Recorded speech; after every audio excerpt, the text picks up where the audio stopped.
It is currently 3 p.m. and I have not even stepped away from my desk long enough to eat lunch, which is what I probably should be doing at this point, but instead I'm gonna give myself 45 minutes of reading time. I am currently reading Beautiful Exile, which is the 4th book in the Sparrow Falls series, and I thought that we could do this together. I believe I am right at the 50% mark, so let's get comfy, set that 45-minute timer, and see how much we can read.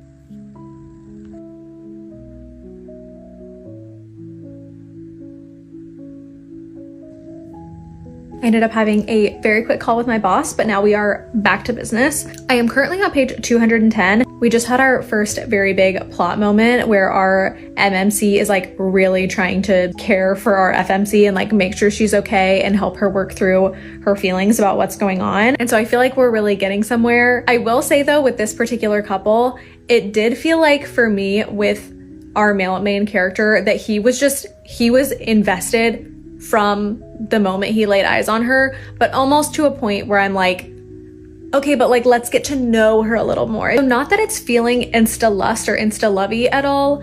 It just is like, we just went in from day one. Now I feel like the things that are happening are finally building up to where I'm believing it, even though it feels like he has believed it from the jump. So I am enjoying where we're going, but I'm excited to get even further into it.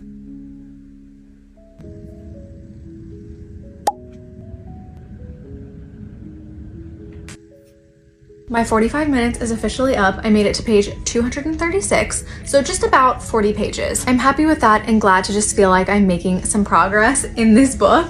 I will say though, I fear that this might be my least favorite in the series so far, which I really didn't think it would be. I was so excited for this couple specifically, and it's not that I'm not enjoying it, point blank period. I am enjoying it. I've enjoyed all of them, but there's just something about the dialogue between these two that feels less believable than any other one in the series. And I've mentioned this a few times now about this series, that there typically is a couple pieces of dialogue within each book that reminds me that I'm reading a book, because they just don't feel like something that people would really say.